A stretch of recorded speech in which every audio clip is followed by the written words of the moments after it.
So, good evening, friends. Thank you so much for joining me today. Uh, Today's topic is the psychology of food. Very interesting and I think very important in today's time.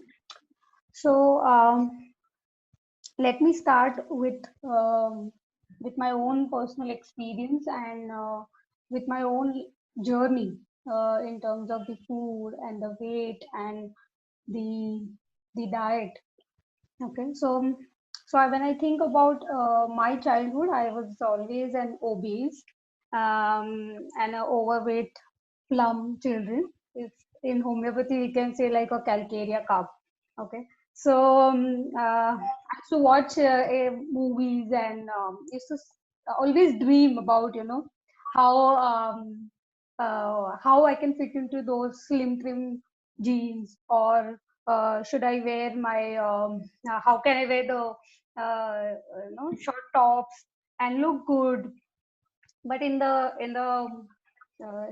childhood time, it was always a dream, and with that feeling of getting slim or being very conscious of my body, I grew up a lot of difficulties and lot of comments and like a lot of different experience that I've lived.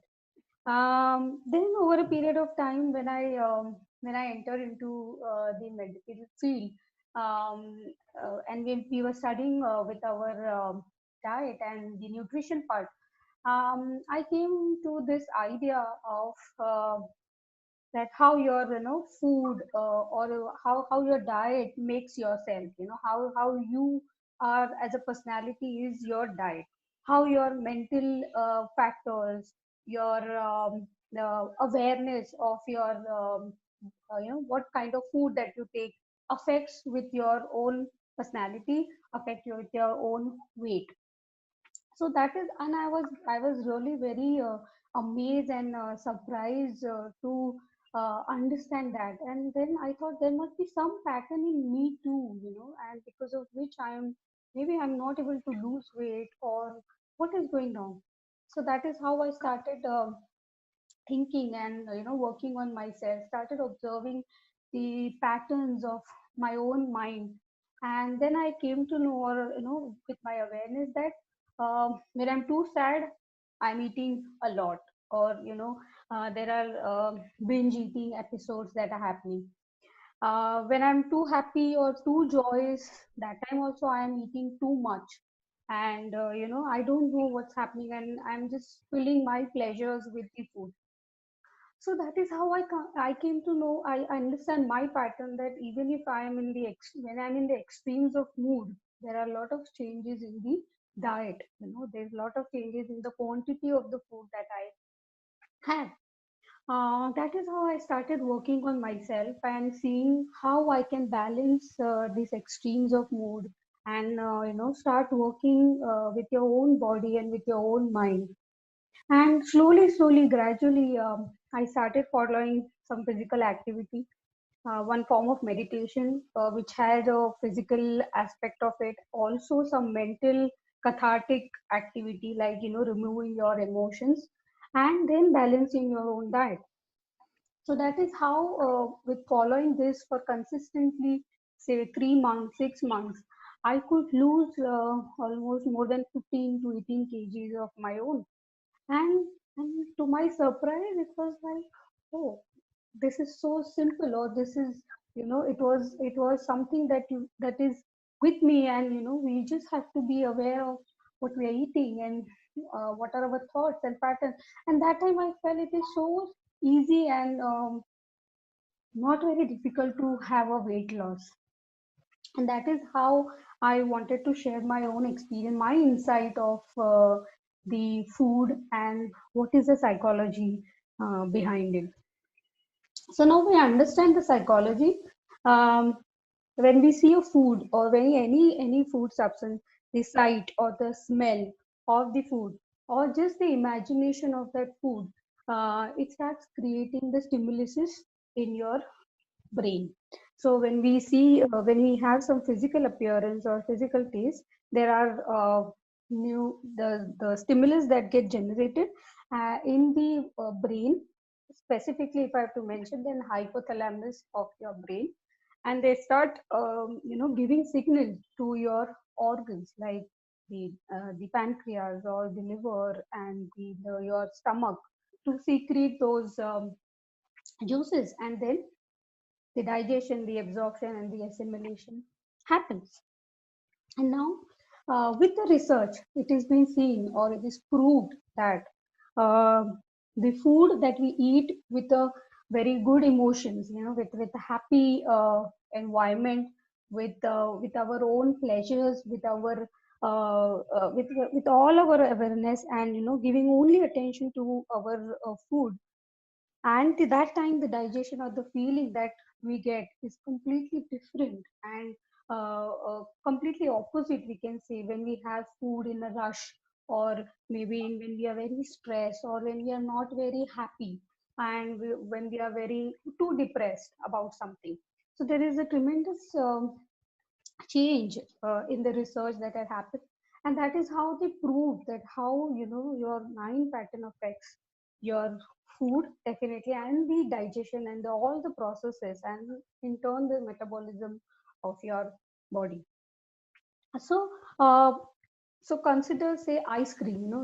Like for me, my main weakness is ice cream.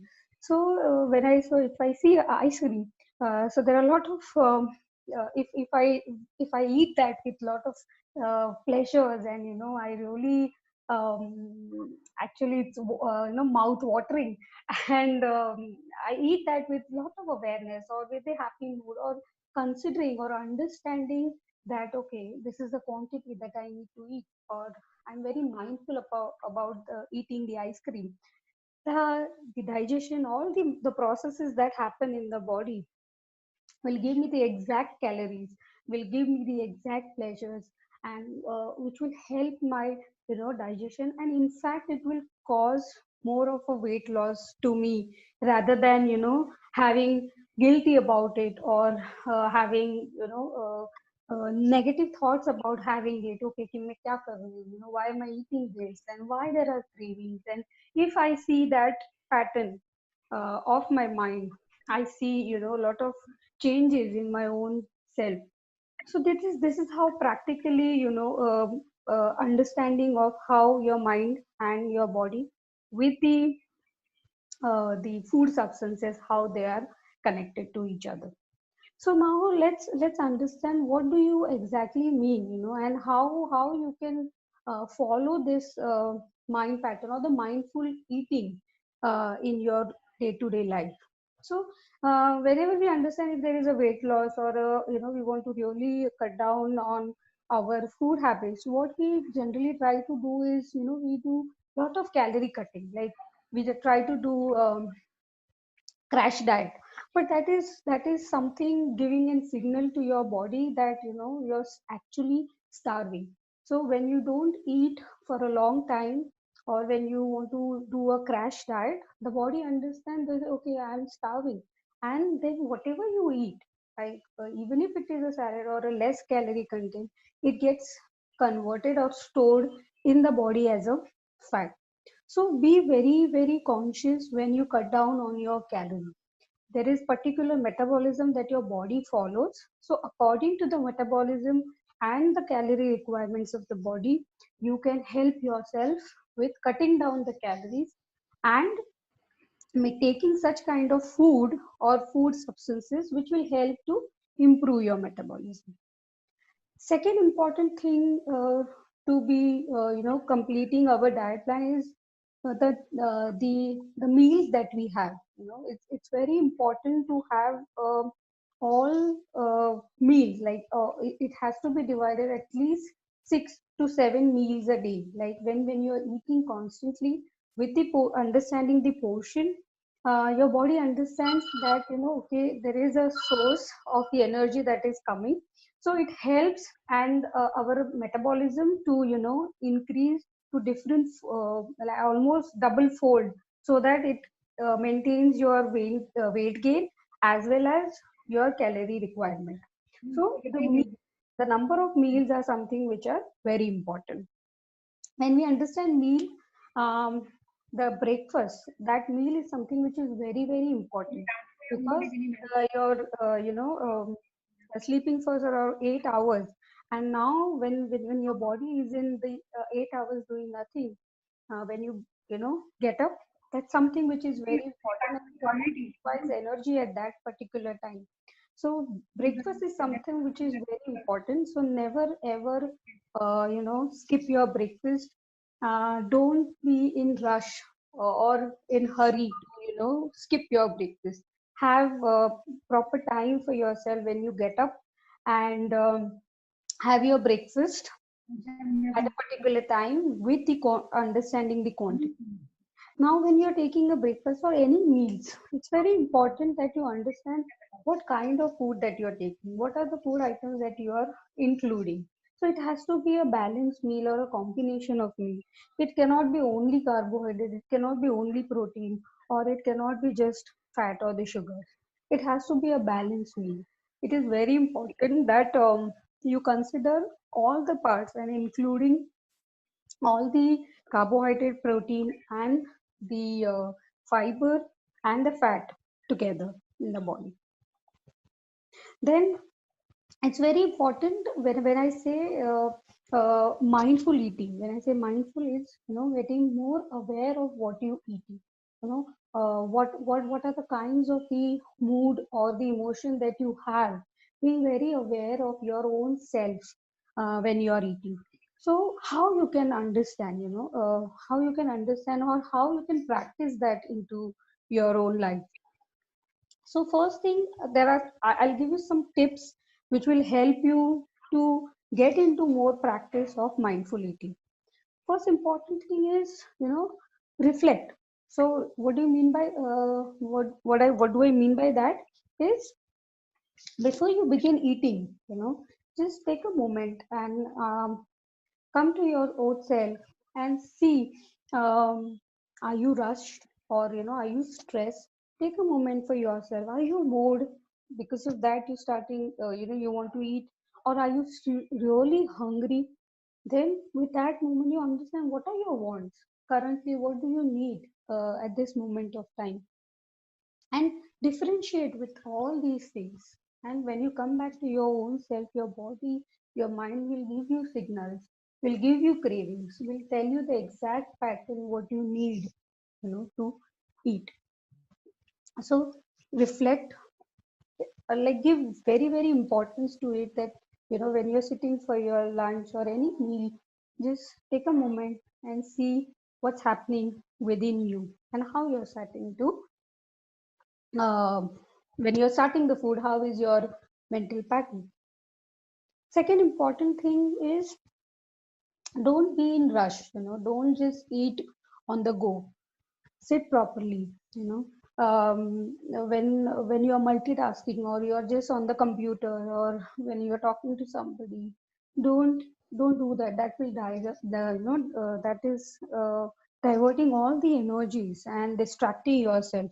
Give the entire focus and entire attention to what you're eating, how that food is going in, what is the taste of the food, how it is, what it is giving me. Is it giving me a signals of I am getting full? Does it creating any emotions in me? Just try and observe that. So sit down and have properly give time to your own self.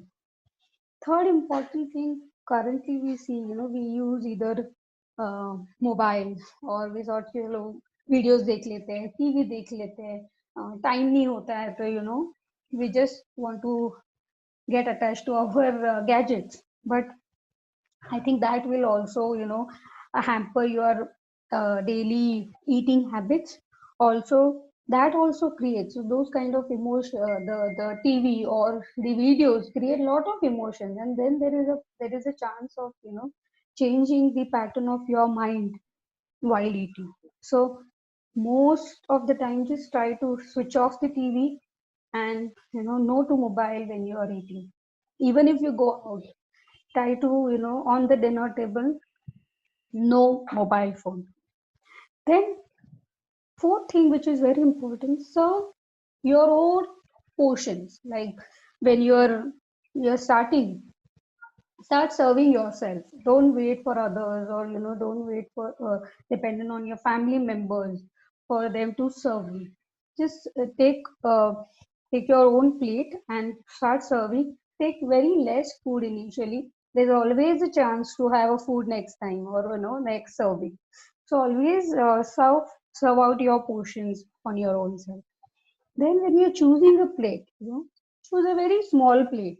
So that's just the psychology. When you look at the plate, and if it is a very small, there is a pattern that you will definitely choose a smaller portion. So try doing this. I think most of the time we take a very big plates, and a lot of things in our thali. But start taking the small plates. I think that would really help.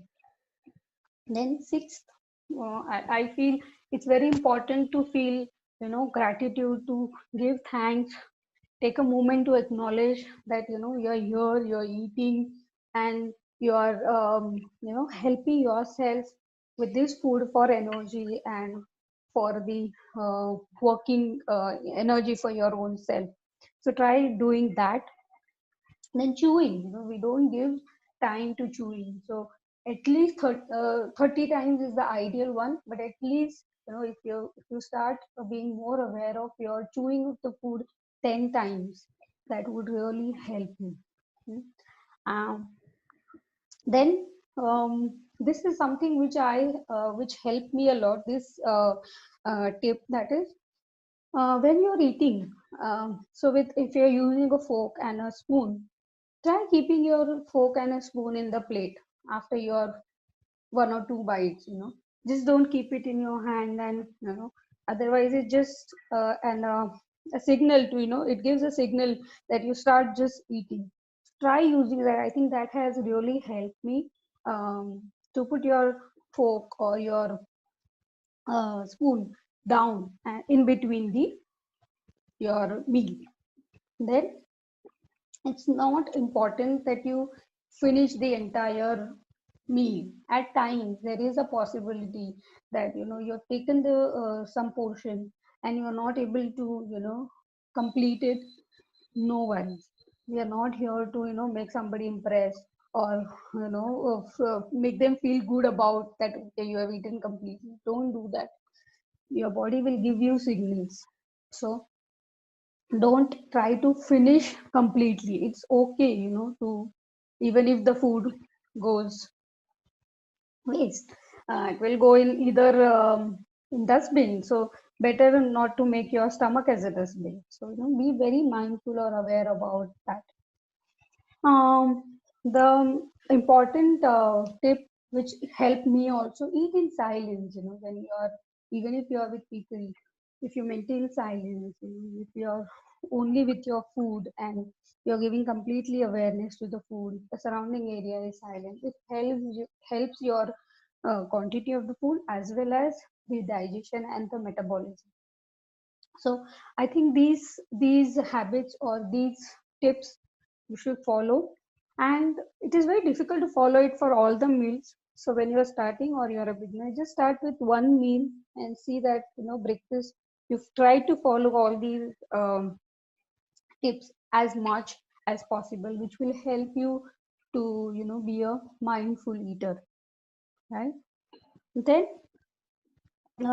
we say, there are a lot of things, like there are kind of vegan diets, then there is a gluten free diet, and lot of organic diets, many of which it's a kind of a fashion fad these days.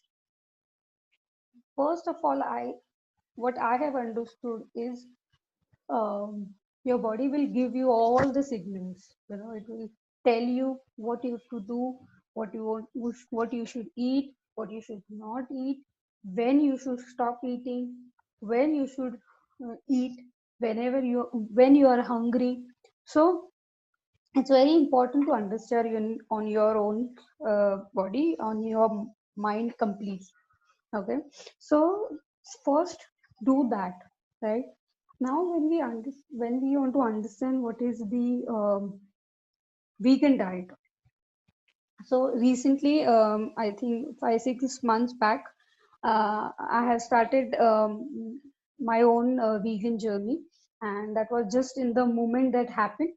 Um, so, so just to share my experience, uh, I was reading the book *Sapiens*, and I came across this topic of agriculture evolution in that, and I read a para where they were describing about how animals are getting tortured, or how they are getting violently treated for the milk and the milk products, and how they are mm, getting just artificially inseminated just for the just to complete the necessities of the milk and the milk products these days.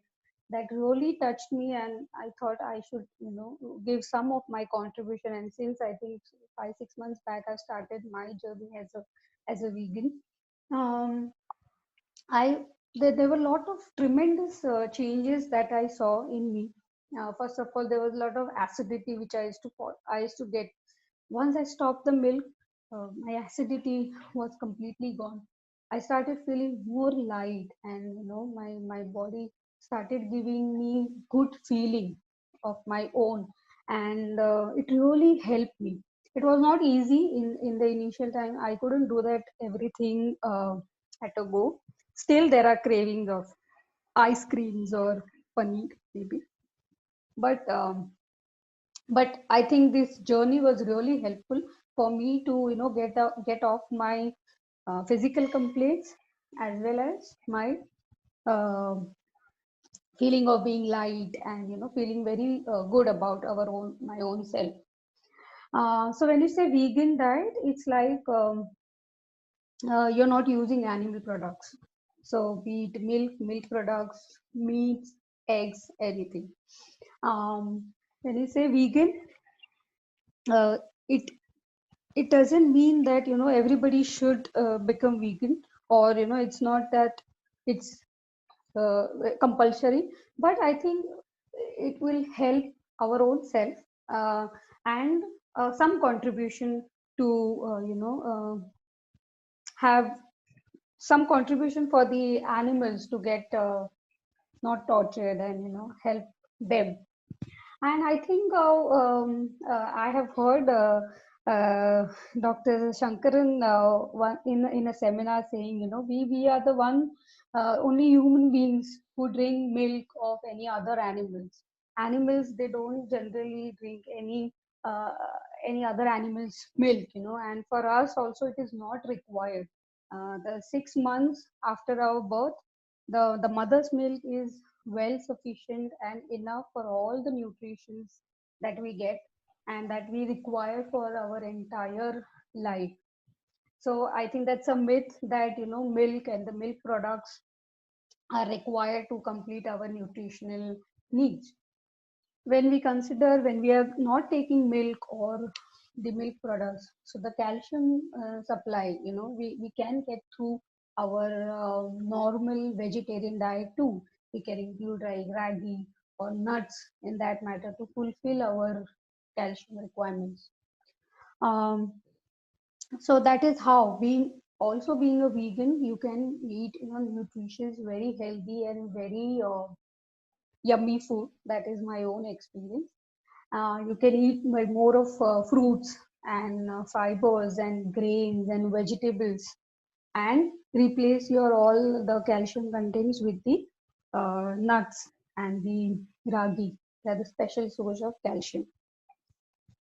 Also, now when you say gluten free, so considering gluten free, so now gluten, what do you mean by gluten? It's a protein. It's a protein which is present in the grains, especially in the wheat, barley, and etc.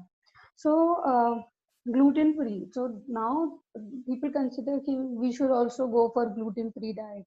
When it is required, see, so it is specifically given for patients who have celiac diseases. So when we say celiac diseases, it's like your intestine is getting constantly inflamed because of the because of the gluten, that is a protein, right? So if you have certain symptoms like bloating after eating wheat, you have bloating or uneasiness or nausea, vomiting, it will, your body will tell you that you should avoid eating these gluten. And then if you include all the gluten free substances like fruits, vegetables, you know legumes, whole grains, oils, and those things will really help you to maintain your food habits, right? Now there are the other grains which are gluten free, are like buckwheat, corn, or there are amarnath, arrowroot. All these grains are, you can use as a gluten free. Or rice, which is most of the people is favorite, right? So you can include that if you are really gluten intolerant, right? Then we say कि, okay, there are always questions like, if you are a vegetarian, you are lacking lot of nutrition. But I think that's also a myth. Now when you include your balanced diet, when you have a complete meal with carbohydrate, protein, and fat together, you will definitely get all the nutrients in your own meal. So try maintaining the balanced meals, and have lots of fruits, vegetables, which will give you fibers and the fullness, which all these things will help you to, um, get yourself in a pleasurable feeling with your diet. Um, okay. So thank you all of you for joining. I hope some insight about food and your mental pattern and the psychology of food. I could give you some insight. Try following the tips. If you have any questions, you can write us on healingharmony@gmail.com, or you can visit our website, that is www.healingharmony.in. So thank you for joining, and keep following us on Facebook to get more updates. Thank you. Thank you so much.